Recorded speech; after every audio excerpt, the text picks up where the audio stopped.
I like the transfer window. Well, normally I do. I love the excitement. I like getting linked with players. I like the yellow ticker tape coming along on Sky Sports News. I like listening on the radio when I'm in the van at work, seeing if there are any rumours that come up.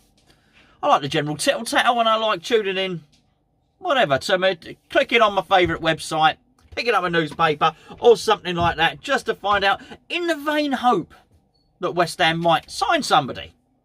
My own personal opinion, I think we need a central midfielder, I think we need a right back, and I think we need a striker.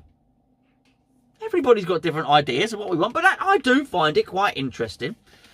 And I tend to go along through the transfer window within hope that we will get somebody exciting and somebody that is going to improve the team. But David Moyes is starting to manage expectations. David Moyes suggested we're not signing anyone. David Moyes has suggested that with only 11 days of the transfer window left, it's not enough time to sign somebody. Well, I think that's a bit weird, isn't it? That's a bit like me starting a bathroom job for a customer, starting it 2 weeks, and then on the last day saying there's not enough time for me to fit the bathroom. There's only 1 day left. I think, well, hold on, you started 2 weeks ago. David Moyes has been here for a long time now. It's just a strange thing to say there are only 11 days of the transfer window left. Well, yes, there are now. But it wasn't 2 weeks ago. It wasn't at the start of January. There was all of the transfer window left. You also got to look at the fact that David Moyes, depending on what newspaper or what website you read, was probably approached for the job, or the first we heard about it, shall we say, would have been on the 9th of November.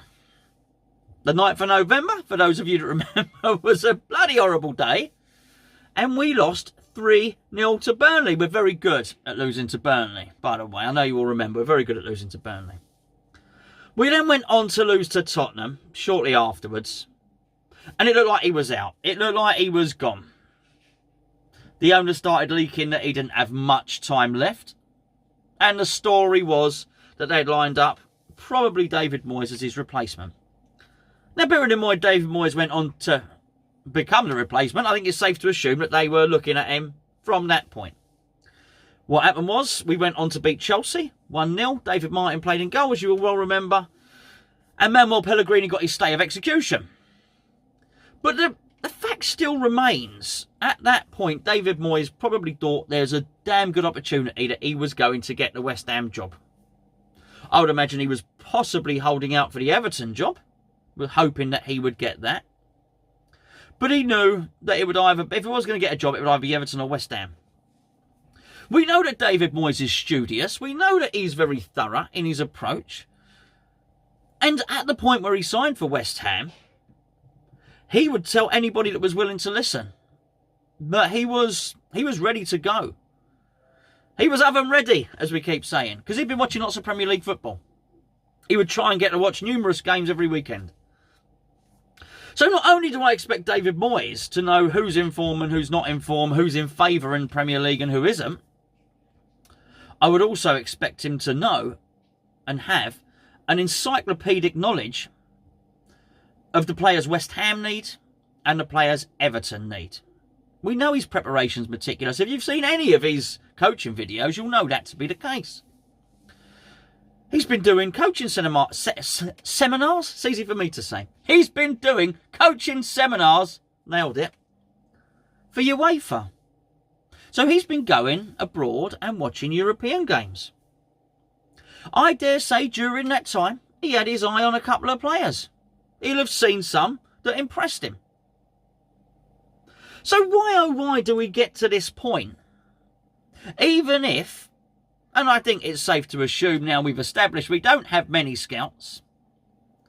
Even if we assume that, why wasn't it done before? Why didn't David Moyes come into the job and say to David Sullivan, look, I'll take your job. I'm going to need some backing in the transfer window. I'm not doing the 6-month thing like last time. We know he did that. I want a longer contract. But I've had a look at your team and quite frankly, I'm not impressed. You need another striker, you need a central midfielder.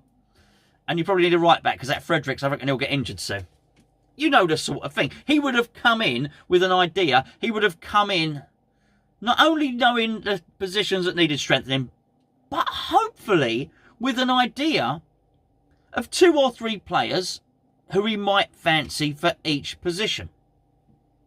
Now, he's indicated that what he might like to do would be to dip into the Championship and get some players from down there.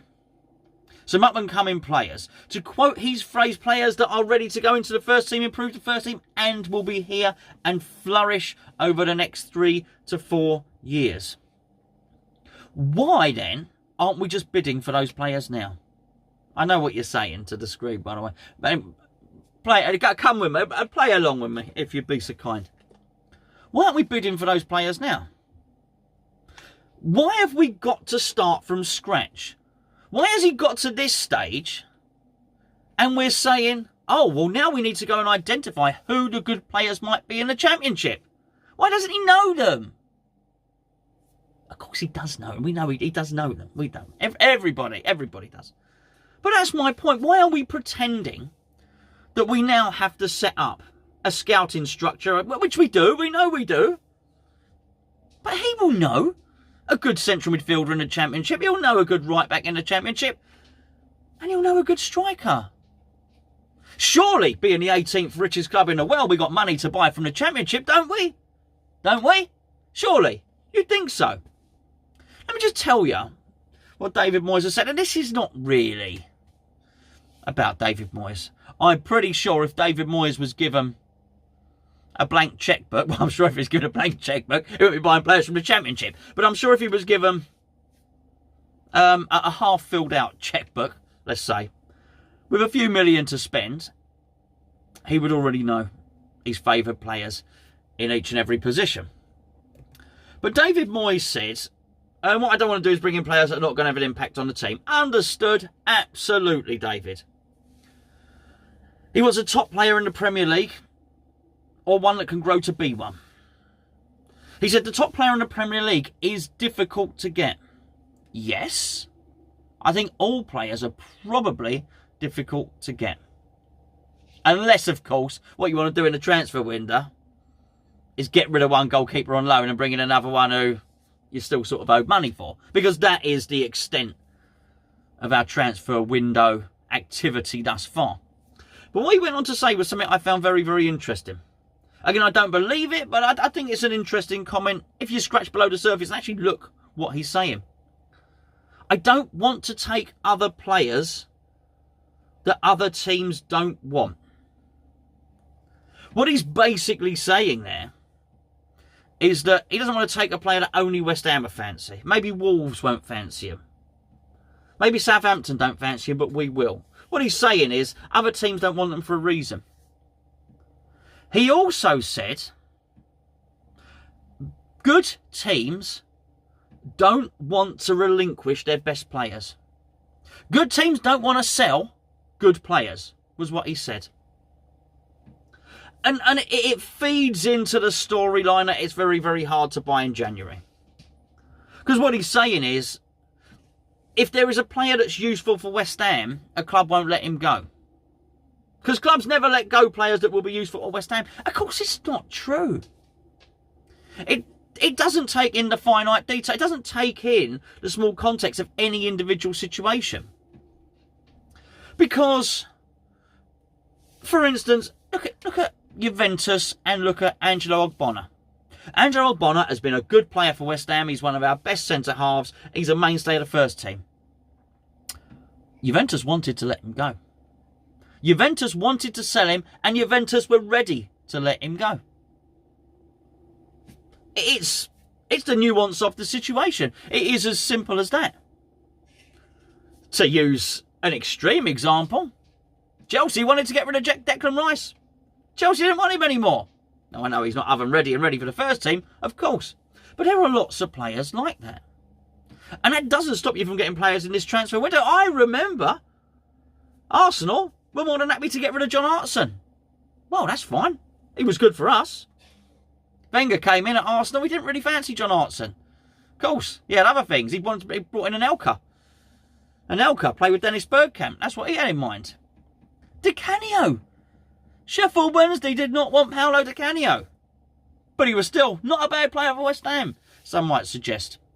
And even very, very recently, we have seen Gedson Fernandes signed for Tottenham Hotspur. Now, we were linked with him. How far we went in those negotiations, I don't know. But Benfica didn't want him. The coach had dropped him. We've got to get him out, said the president. So to say that there are no players available who will improve or benefit West Ham is not true. And I don't believe that Moyes believes it. I don't believe that Moyes believes that he hasn't got an idea of which players should come in. I don't believe that to be the case at all. But I do sort of believe that both Moyes and the owners are quite confident that we've got enough. I do believe that Moyes is probably okay with leaving it until the summer, keeping his powder dry, looking at some more players and deciding them, of winging it and managing until he gets to the summer without an additional central midfielder. I believe the board think we can patch it in with a bit of Zabaleta at right back until Fredericks gets back, and then Ben Johnson or whatever it is. I just think it's a hell of a gamble. A bit of Russian roulette, really, with our Premier League safety. Because up until now, I see precious little evidence to suggest that we won't be near the bottom come the end of the season. And I'd love to know what has given them the confidence to think that we won't be. Hell of a risk, really.